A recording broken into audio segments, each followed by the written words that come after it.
that. Hey, all right. Welcome back to Raff Brain, a show about things that are interesting to me. This is your host, Rob Raffety. And we are, ladies and gentlemen, we are here for a very special mobile episode. Yes, I'm recording this as I drive with a passenger, a very special guest on Riffin with Raff. It's the one, the only, Mighty Heaton, Andrew Heaton. Good to see you, buddy. How you been? Good to see you, Rob. I am delighted to be inside your brain. Yeah. Thank you for inviting me into your brain. I'm going to say I've had a lot of, I've had a handful of guests on so far. I think you're going to be the one that pushes this beyond the single-digit listener audience. This is where you go stratospheric to the dozens. So, ladies and gentlemen, just for context, we are headed down to a movie screening premiere. Yes, we are. I don't know. I think we're kind of like in the kind of social elite here in the city. Yes, I think so. I get invited to the best sex parties. Like, I don't want to tip the deck on this, but frankly, the stuff Matt Gaetz was going to is really kind of B-level in my opinion. Like, I'm going to more of the Nicole Kidman early '90s Eyes Wide Shut type sex parties. So yes, I agree. I think that we are the social elite of the city for sure. So, a film screening at Reason where Andrew is now employed. I am. Yeah! Good for you, buddy. It's exciting. Andrew's back in town, folks. I'm back in town. I'm back in DC. I'm also I'm so excited to be working with Reason again, Rob, and I'm also irritated. Did I tell you about the brochure I made? Did we talk about No, this? we did not talk about this. Because Rob and I, listeners, I want you to know, Rob and I aren't just pretending to be friends when we're in podcasts. We're friends in real life. We had dinner last night. Yeah. No agenda. A couple nights back, I couldn't go to sleep, and I went and I made a joke brochure on Vistaprint called Andrew Heaton and You, A Guide to the Inevitable, that I made for my Reason colleagues, which is like, Heaton made a joke that I don't like. What should I do? And the answer is don't panic. Just because you don't understand a joke doesn't mean you're stupid. Many underhumans struggle to understand it, so it's all very over-the-top, egotistical humor. And then Vistaprint sent me a note saying they wouldn't print it because they thought it violated copyright.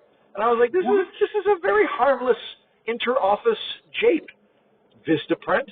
But anyway, I'm excited to be making funny videos with Reason again, and I'm excited to just be in an office again. I think it's going to be fun. Did you resolve this? This is really disturbing. It might be like an AI filter that kind of saw something and snagged it. That's my thought. My hope is that I can text them and go, this is clearly not for commercial purposes, and if you'd like, I can send it to you from my Reason address to confirm that I work there. And it's going to be, it's literally just a fake brochure I'm going to leave out in the kitchen. That'll probably take 2 or 3 days for anybody to realize that it's there, and then they'll find it funny. Well, I like the ambition, and I'm disappointed to hear that Vistaprint is foiling this creativity. Yeah. I wish you the best. Thank you. We're going to have an update episode to hear how that turns out. Excellent, yeah. This is a real fun thing to be having a podcast conversation on 66 west. We're going east into the city. And Rob is driving stick. There's a lot going on here. I can't do this because so in my case, Rob, my center console died out that has the map bit. Yes. I should get one of these. Oh my God! I have 2 phones, Heaton.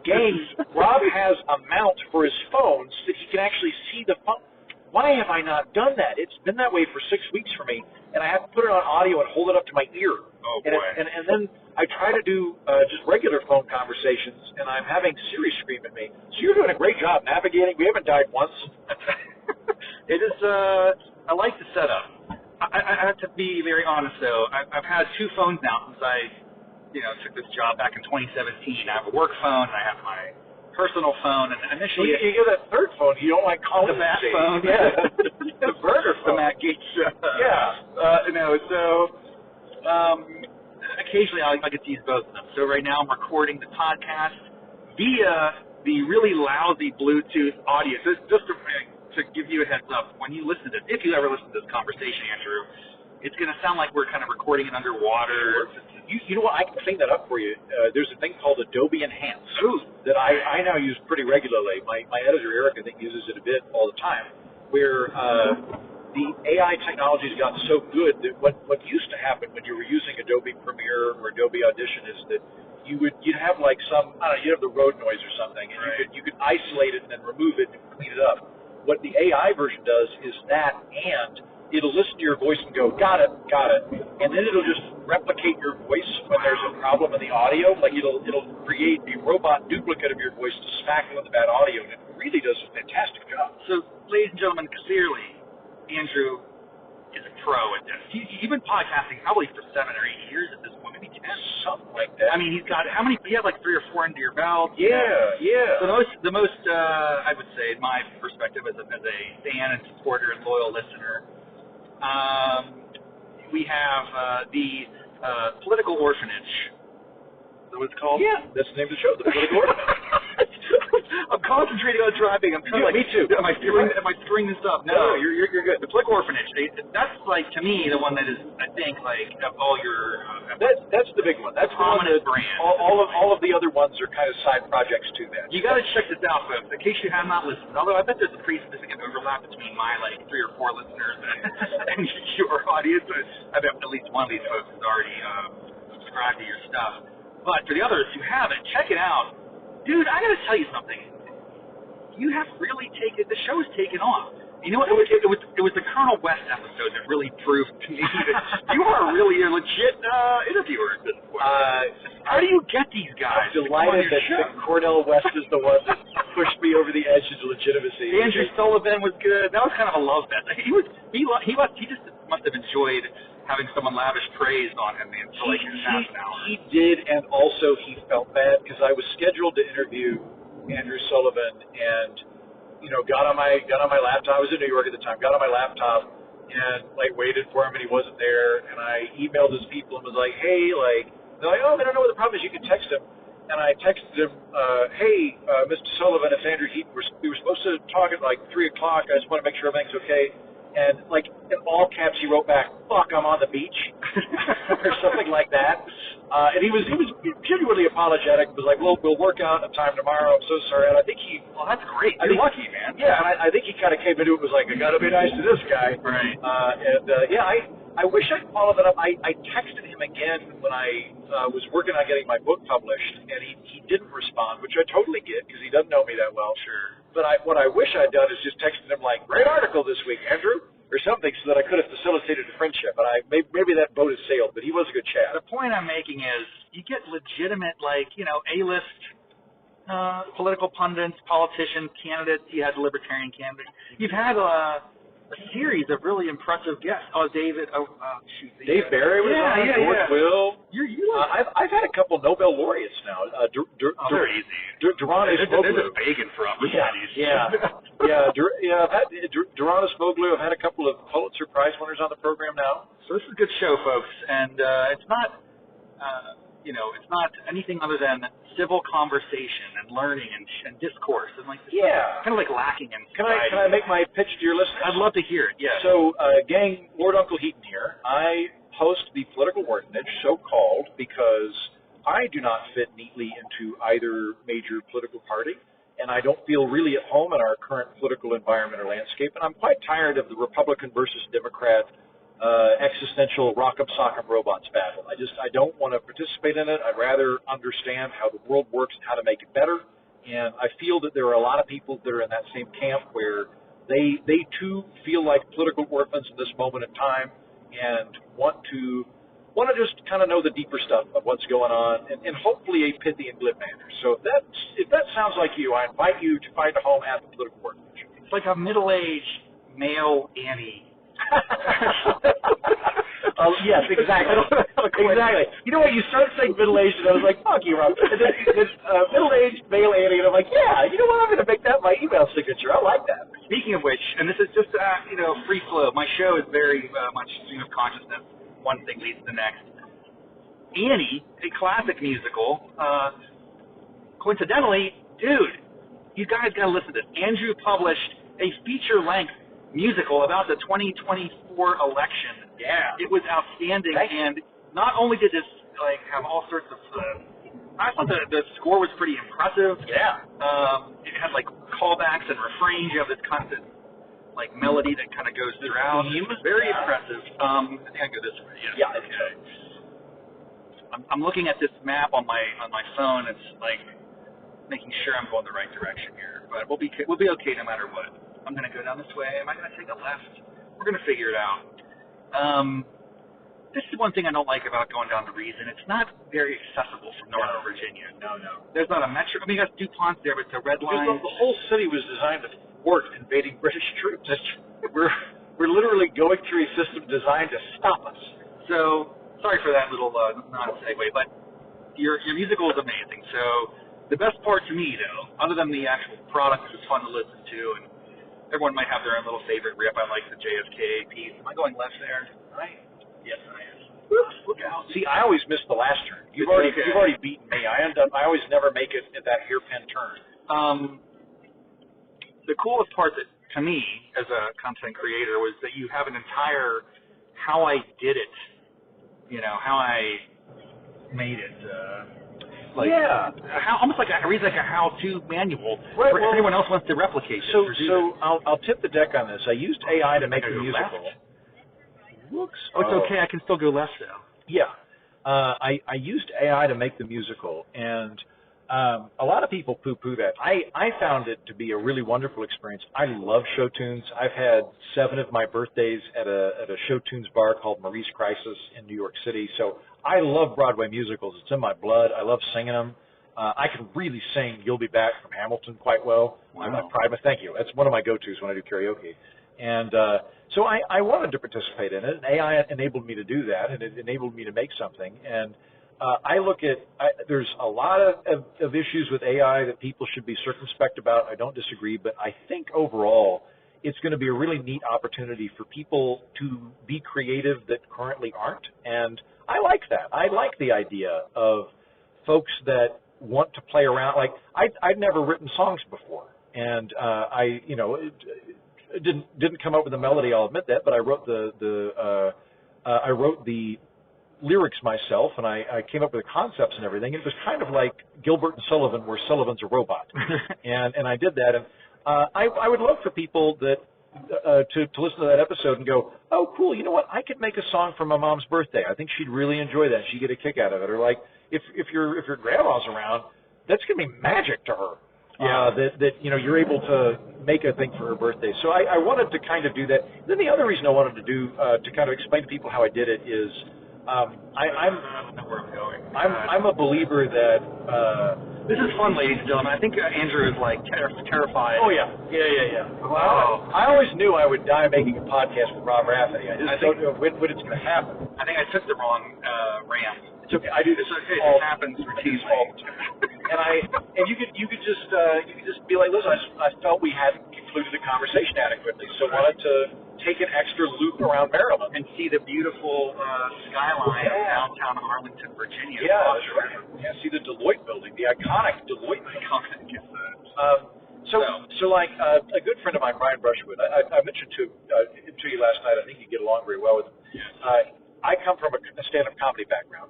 Brushwood comes from a magician background, and I've never been a magician, but I did go to a magic club when I was in college to watch them perform, and I was kind of like the designated volunteer for the couple of months I was there. And the magicians are really big, or they used to be really big on you can't reveal secrets to anybody. Right. That is a huge no-no. And comedy went the exact opposite direction. Comedy went, not only will I tell you all of my jokes, I will be happy to explain to you the mechanics of the joke so that you appreciate how brilliant I am in crafting the joke. Right. And if anything, if everybody becomes more literate in humor, the comedy will get better because people will demand better comedy. All great, right? And magic went the other way, and comedians became rock stars, and magicians increasingly became kids' birthday party people. Right. And so I think explaining how you make stuff, I would love for people to understand, I used AI, but it was this very complicated creative process that took a lot of time and effort. So there's a little bit of ego in it too. Cool, man. Well, I look at it as highly inspirational, and as someone who also likes to dabble with these new technologies, you introduced me in that to a couple. Well, I got a question for you, Rob. Yeah. You are a very creative guy. Yeah. And no, you're a creative guy. You're a very creative guy. And also, one of the things that I've always really liked about you is that you don't. There's never been a point where you went done. Like you're always finding new things to play with. new things to explore. You've always got a project that's kind of percolating, True. which I like. I think it's a really great thing. So are there any practices that you do in your life to be creative, to get into a flow state? One of the things I kind of struggle with in my life is I have to read so much political media for my job that I almost need to program in watching sitcoms just to like lurch my brain out of politics mode to comedy mode. Sure. Do you do anything like that? I wish I could say something really awesome and exciting and like suggesting that I have some important practice or talent that people could learn from. But Did I tell you about the time I met Meat Loaf? Because I asked him about this. no. So I met Meat Loaf back when I worked at Fox Business years ago. I had Meat Loaf. Meat Wow. Loaf, yeah, Rest in peace. yeah, rest in peace. Right, yeah, he did during COVID. I had my job was a writer, but I just sort of declared myself the green room greeter because I'm a Labrador Retriever in cowboy boots and I just want to talk to people. Yeah. So I would just go down to the green room uninvited. And one day Meat Loaf was coming on our program, so I went up and went, Mr. Loaf. Anyway, Mr. Loaf, did you say that? yeah, because I don't know how to address the guy. I don't know his Christian name, and I'm not friends with him. He's like, no, you can call me Meat Loaf. And I was like, all right, Meat Loaf. And at the time he was, I think, in his 70s, and had just produced an album, and I was like, that is so impressive to be productive and cranking out music that much. How do you stay this creative? Yeah. And he went, there's this game that I play to stay sharp. And I was like, what? And then they're like, Meat Loaf, we're ready for you. And he went on stage, and I went, what kind of Davos weaponized software does he have access to that you and I don't have access to? So I waited for him. When he left, I grabbed him. I was like, Meat Loaf, before you leave, what is the game that you play that keeps you mentally agile and creative? And he goes, it's called Swords and Gladiators. I play it on Facebook with my friends, and if you sign up as a friend of mine, I get extra swords. And I was like, oh, it's stupid shit. Thanks, Meat Loaf. Then he gave me a copy of his album, signed it, gave it to me. He's like, Andrew, I want you to listen to this. You're not going to get it. But then listen to it again. The second time, listen to it. It's still not going to make any sense to you. But the third time you listen to it, you're going to love it. And I went, no, I'm not doing homework for you, Meat Loaf. And I didn't listen to it till after it was dead. I liked it the first time around. Wow, man. That's a great story. And I like Mr. Loaf. Unlike Mr. Loaf, I don't have anything exciting to share in terms of best practices or how I kind of stay amped up. I think actually what I would say is, and this is probably a bit of a failing of mine, I say yes to just about every opportunity that comes my way. I want to do everything that's possible. I chase the idea as it comes to me, and I don't really filter or strategize effectively. I don't prioritize my creative work. You're really, really good. Like I think that of your many talents, you are a brilliant producer. Brilliant. I like that. Folks listening, I kind of got my start in comedy through Rob Raffety, and a lot of the great windfalls I've had in my life sort of he is the trunk of the tree of many things that have come out. And it was working on a project called Cap South, which for the many Rob heads out there, you will of course be familiar with Cap South. But I did Cap South, and it was Rob runs a great production, because I've now been on multiple productions where they'll be like, hey, where's the director? It's like, oh, no one knows. And whereas like Rob was doing like a third amount, happy baton death march of filming and managed to get it all done every time. It was very impressive. It was insane. But on top of just being very good at that, Rob, you were also really good at being able to immediately understand the reality of the resources in front of you and use them. So like what a lot of people fall into the trap of, particularly in film, is, if only I had a budget of X, or if only, and then they never do anything. Right. Because they're never going to get that. No one's going to give you $1 million for your first film. Whereas like we were doing a writers meeting, and somebody brought a really large dog, and you were like, okay, we're going to use the big dog. Like, and it was just like that was a thing in your peripheral vision that you have access to, and so it became a thing. Listen, that is so flattering. I do pride myself on just working around whatever obstacles, which will befall you. When you're doing any production, especially a film, like, it's so unbelievable that any film ever exists. If you've ever tried to create one, the fact that people actually get together, coordinate, the weather, people getting sick, traffic, whatever it is, gonna mess you up. Cap South, one of my favorite memories. I have many. It was such a good time. I was talking about that with a friend of mine earlier today, just unrelated. A friend of mine's a comedian and an actor up in New York, and I was talking about I've been very fortunate to have some creative projects in my life, sort of scratched a lifelong itch.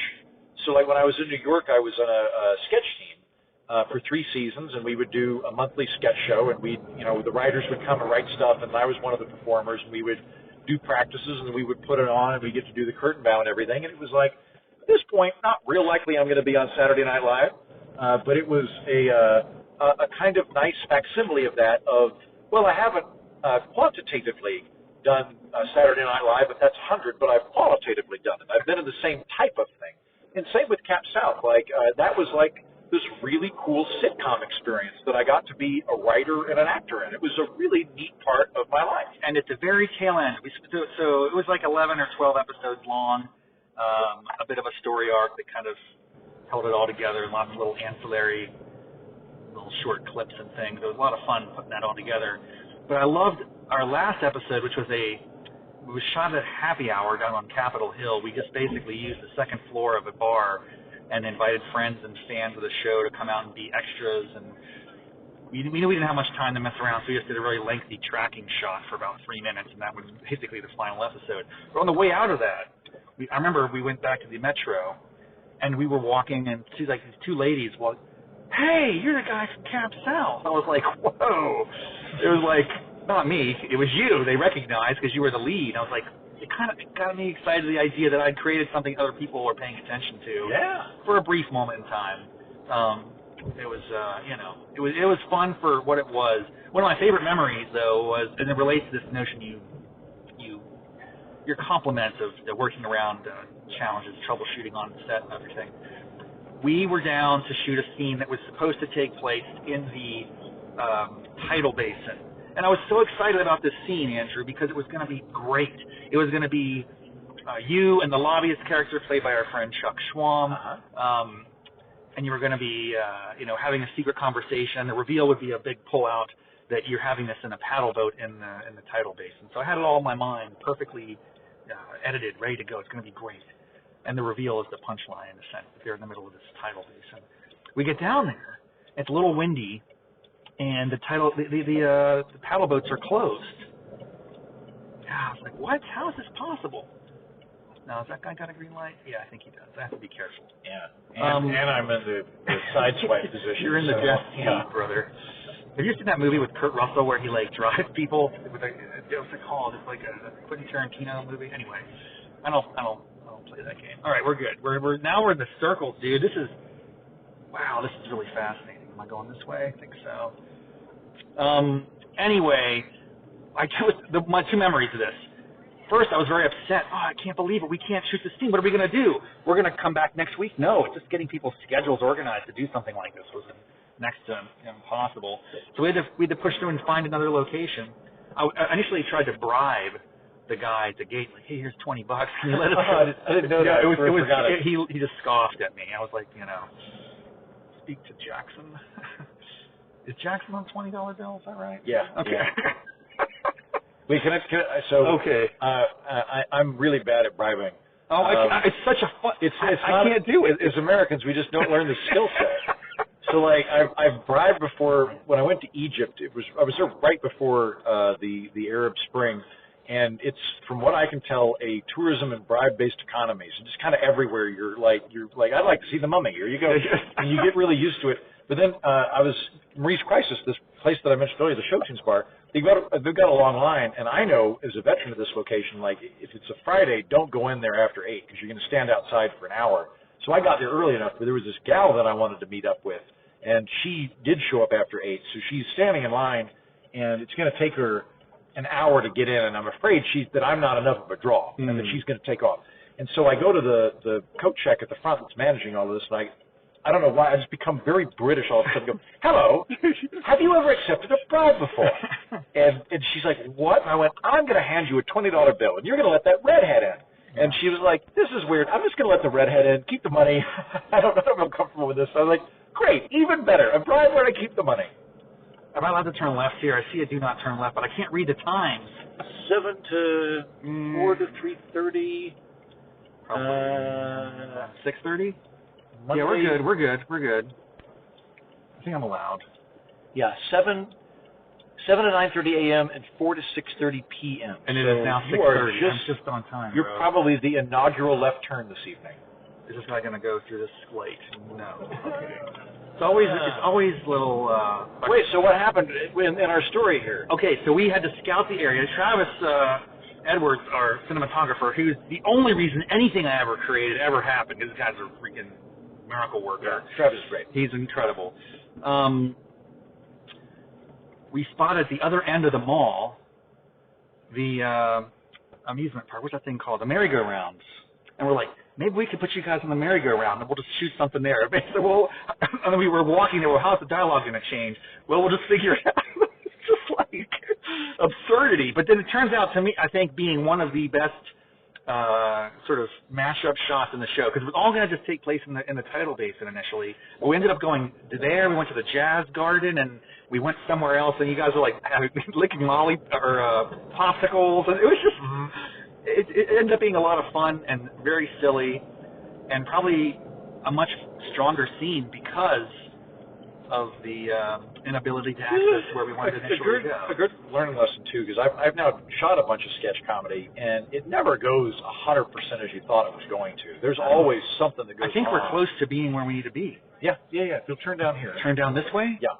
And then okay, is there like parking there, you think? We will probably need to get street. There is a garage over there. Look at that. Someone puts like cones out. That's smart. Okay, this is going to be challenging. I believe these are good for 2 hours, and it'll work. But if not, I know where a garage Dude, I think place it could is. be that. No. No, the fire hydrant. It looked close. That's well, you might. Yeah, I think we can even do better. Let's hold out. Maybe right here. No, that's someone's. We're close, dude. This is going to be exciting. Well, this has been a fun, winding conversation. I do want to. Does this work? Can you just park there? Can I? No, that's the thing where it says only. Yeah. I'm going to keep going straight here. Yeah, go down to Hilliard. Is this a four-way stop? Yeah. Yes. If you go down to Hilliard, turn left over there. Okay. That'll take us towards the garage, and that'll be as close as we can to Reason. And then if we can't find something there, we can left Hilliard. Yeah, left there, and then if not, I'll walk you through. Wow, you know the hood down here, man. I just don't get down here very often. Better. Could we park here? No parking. Yeah. Well, this says no parking Tuesdays. No parking anytime. My bad. 2-hour parking. No standing or parking anytime. This is a show, right? Oh, here we go. We're set. There we go. Amazing, ladies and gentlemen, we made it. We're parked on Hilliard, and there are absolutely no valuables in my car. Thankfully, we're not going to get jacked or lose anything. And it's been a very fun distraction having a chat with you on the drive. Fun chat. Thank you for having me, Rob. We'll get you back on soon, and thanks for your time. Appreciate it. See you next time, folks. Have a great one. Perfect. Bye-bye. Look at that, 28 minutes. Perfect. How long? I'm guessing they vary, but half an hour is what you're shooting for? Yes. Perfect. Something like that.